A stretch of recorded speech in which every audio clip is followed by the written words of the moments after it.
Okay guys, so let's talk very quickly about AU. That's authorized users. And what that means is that what you can do is actually, let's say that I wanted to boost my kids' credit. I don't have kids, but let's just pretend. So what I would do is actually put my kid as an authorized user on my account. So let's say I have a credit card. I would actually be signing them up underneath as an authorized user of that credit card.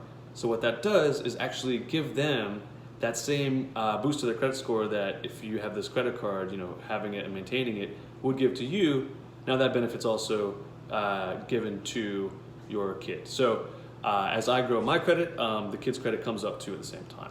So now here's the thing, you're not actually, when you're authorizing them as an authorized user, you're not giving them a card, nothing like that. They're not charging anything. It's literally just a risk-free way where you're telling the credit card company that they're a user on that account. So the credit score benefit is actually spread between both you, the holder of the credit, and your kid, who's the authorized user.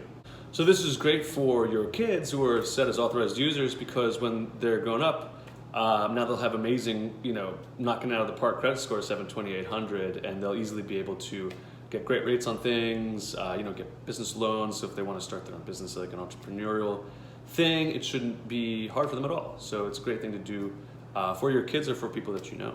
So this isn't a new phenomenon, it's just something that a lot of people don't know about. People have been doing this for years. It used to be called piggybacking, and it's the exact same concept at play. And that's the thing, credit companies are allowing you to sign people on. They could be anyone. So you could sign on a cousin, you could sign on a friend, you could sign on someone who is paying you to add them as an authorized user, and now that's raising their credit score significantly, almost immediately. So for example, let's say I have a $5,000 credit card and I sign on my spouse as an authorized user. So now my spouse is adopting my credit history, my credit limits, all of the benefits that come with maintaining that good credit with that card are coming to her now too. So over time, what does that do for my spouse? Well, that builds their credit up. So now when they go to apply for stuff like credit cards and loans, then their credit looks like it's in phenomenal shape. And then you go ahead and cycle through, and you can do it with your kids, you can do it with your uncle, you can do it with your friends. You can add all these people as authorized users and enable them to get access to credit that they wouldn't before, because now they're sharing that credit history and all those points that you're accruing, they're sharing too. Now, when I sign somebody on as an authorized user, I don't actually give them a credit card. I don't really want them to have access to it. Now, that's the thing. Being an authorized user on your account isn't going to help your friend if they're being totally irresponsible and overutilizing cards and not paying stuff back on time. There's no amount of authorized users in the world that can sort of pull them out of that hole. But as long as they're responsible financially and they're doing their part, you should see a huge uptick in their scores almost immediately upon adding them as an AU. So make sure that they're sort of aligned with the plan and that they are financially responsible. You can add them as an authorized user for a few months and they'll see an uplift in their score that should last about that long, 2 or 3 months. It really just depends on where they are in terms of their own credit. So a lot of times I just keep people on for a few months and that'll improve their credit enough that they can now do things they couldn't formerly do.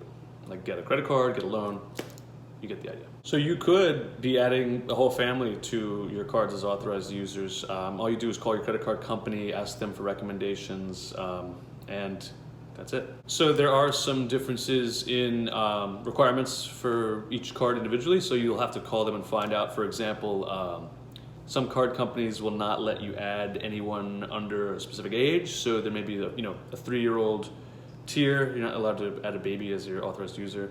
5 years, 10 years, it totally is arbitrary and depending on the particular card company that you're talking to. But that's the idea. You can actually be signing on multiple people as authorized users, and as everyone's credit goes up, you can be sort of collaboratively signing each other up. So the rising tide raises all ships, as they say, and you can kind of form a little coalition of people that are helping each other with their credit by virtue of adding each other as authorized users.